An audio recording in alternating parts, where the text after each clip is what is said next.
인천시 주민참여예산학교 심화과정. 주민참여예산 제한사업 검토 방법과 사업 심사를 시작하겠습니다. 제한된 주민참여예산 사업은 부서 검토와 인천연구원 컨설팅 과정 및 구체화 과정을 거쳐 분과위원회의 사업 심사가 시행됩니다. 주민참여예산 사업 부서 검토에 대해 살펴보겠습니다. 제한된 주민참여예산 사업은 그 내용에 따라 각 사업부서로 분류되어 전달됩니다. 이때 사업부서는 심사 일반 기준에 따라 제한 사업을 검토하게 됩니다. 심사 일반 기준을 살펴볼까요? 시 전체를 대상으로 하는 사업을 우선한다. 사업의 기대 효과가 일반 시민에게 보편적으로 제공되는 사업을 우선으로 한다는 기준이 있고 부적정 사업의 기준이 있습니다. 부적정한 사업으로는 관련 법령이나 시 조례 등에 위반되는 사업이 있습니다. 군구 소관사무 및 타 기관에 해당하는 사업이라는 것은 인천시 소관사업이 아니면 시행하는 것이 어려우므로 타 기관 소관사업은 그 기관으로 이관됩니다. 기관, 단체 등의 운영비, 인건비, 기능보강 요구사업과 임대보증금 등 단순 금품 제공 또는 인적 서비스를 제공하는 실적 사업도 부적정합니다. 그 외 특정 단체 지원을 전제로 한 사업이나 특정 제품을 판매할 목적으로 제한한 사업도 부적정 사유입니다. 그리고 부서 검토 시 사업부서 담당자가 반드시 해야 할 것이 있습니다. 바로 제안자 의견을 청취하는 것입니다. 제안 취지가 무엇인지 구체적인 사업 내용에 대해 듣고 사업 검토를 시행합니다. 시민이 제출한 제안서는 일부 미흡해 보이는 경우도 있습니다. 그럴 때는 사업부서에서 단순히 부적정으로 판단하기보다는 제안자와의 소통을 통해 충분히 협의 후 사업이 반영될 수 있도록 적극적으로 검토 및 제안서를 보완, 수정하여 가능한 방향을 모색합니다. 주민참여예산의 과정에서 담당 부서의 검토는 매우 중요합니다. 제안사업 담당 부서의 사업 검토 시 담당 공무원은 예산 및 사업의 전문가인 만큼 본인의 검토 의견이 참여예산위원들의 심사 과정에 큰 영향을 끼친다는 것을 인지해야 하며 다음과 같은 점을 유의해야 합니다. 부적정 사업으로 검토 시에는 명확한 근거를 제시해야 합니다. 법규 위반 시 해당 조항을 구체적으로 명시해야 하며 기존 사업과 중복 시 구체적 중복 사항을 기술합니다. 조건부 적정 의견도 가능하므로 문제가 되는 내용이 제안의 중심이 아닌 경우에는 문제점을 해소하는 조건으로 적정 사업으로 하는 등 적극적인 검토가 필요합니다. 마지막으로 제안자의 의도를 적극적으로 파악해야 합니다. 내용이 불분명한 부분은 제안자에게 반드시 확인하고 착오 등으로 잘못된 부분은 수정하여 보완합니다. 검토 후에는 인천연구원의 컨설팅 과정을 거친 후 사업부서에서는 적정 사업에 대한 구체화 관리 카드를 작성합니다. 주민제안 구체화란 주민제안을 적극적으로 수용하는 동시에 사업 집행 시 효율성 및 효과성을 보장할 수 있도록 주민제안을 실제 사업계획 초안 수준으로 보완하는 과정입니다. 사업 대상, 사업 내용, 사업비 등 모든 부분에서 수정이 가능하지만 주민 제안의 취지에 맞아야 합니다.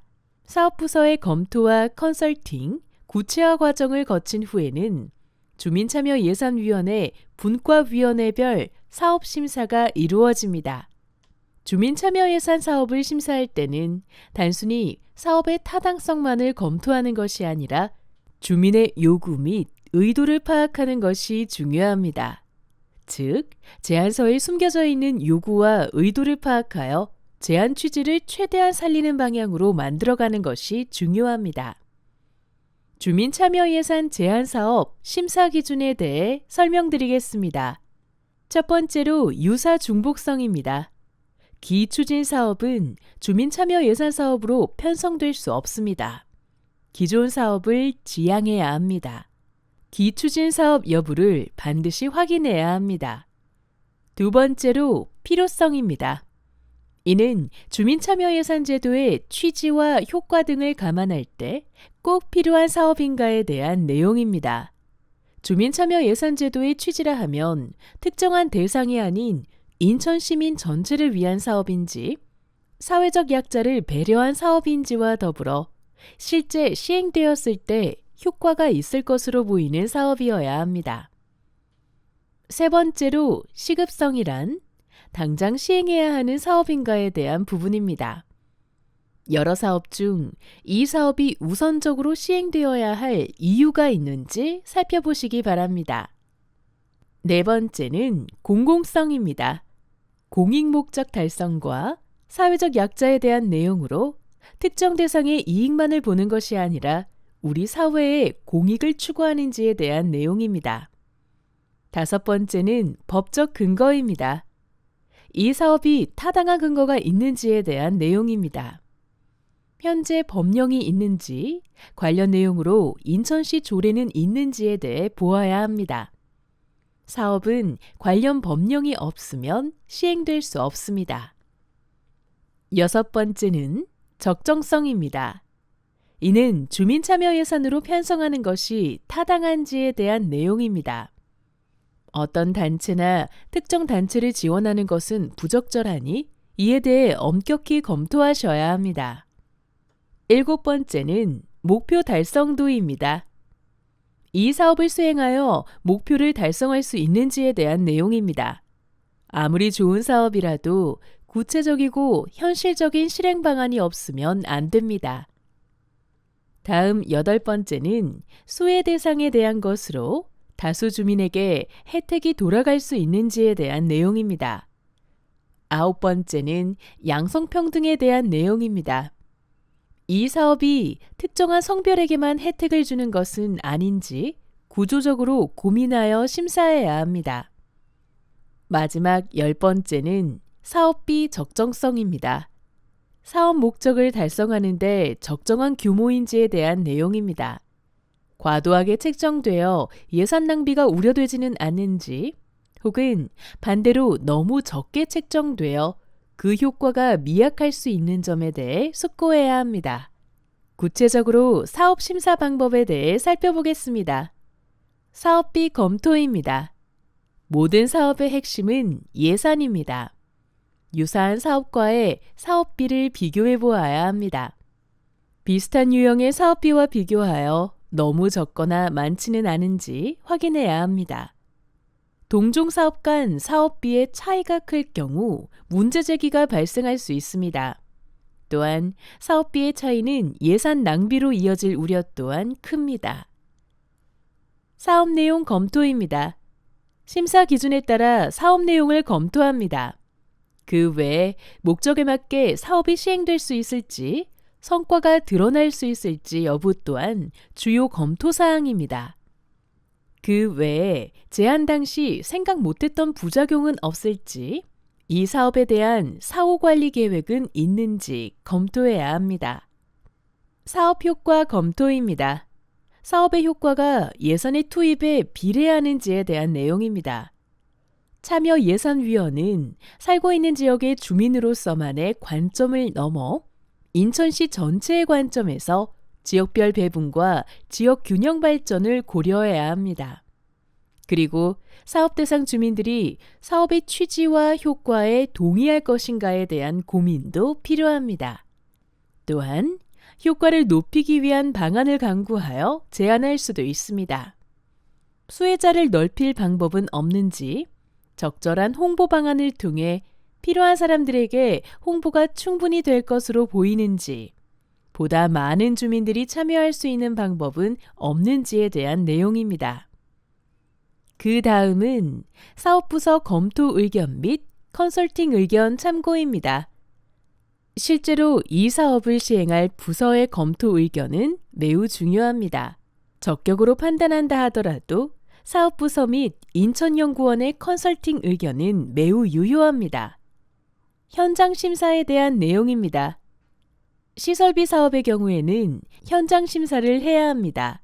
시설비 사업이란 도로 보수, 시설 기능 개선, 리모델링 등 주로 사회적 기반 시설이나 인프라 구축 사업에 대한 내용입니다.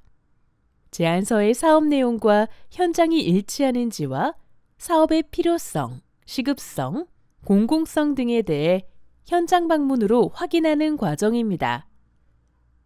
다음은 사업 심사 검토 과정을 거쳐 사업이 개선된 사례입니다. 장애인들도 누리는 아름다운 서울공원. 이전에 서울시 참여예산 사업으로 제안 의도는 좋았으나 산출 근거를 작성하지 못했습니다. 일반 시민들이 사업 제안서에서 작성하기 제일 어려워하는 부분이 산출 내역인데요. 이를 보완하고 실제로 사업 현장을 방문하여 제안 의도 및 불편사항을 직접 경험하고 사업 내용도 수정 보완하여 개선하였습니다. 심사 기준과 방법에 따라 심사하되 단순히 정량적으로만 평가하는 것이 아니라 제안자 의견 수렴, 현장 방문 등을 통해 제안자의 의도를 살리고 보완 의견을 제시하여 보다 높은 완성도와 효과성 있는 사업을 만들 수도 있습니다.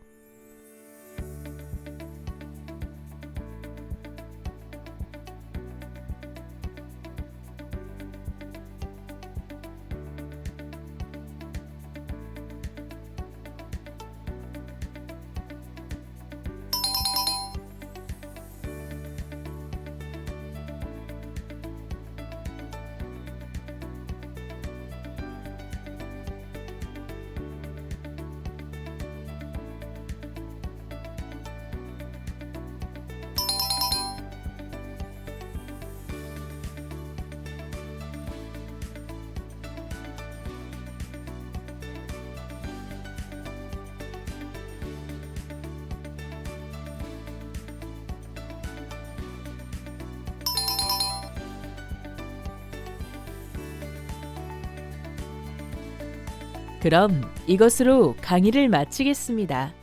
감사합니다.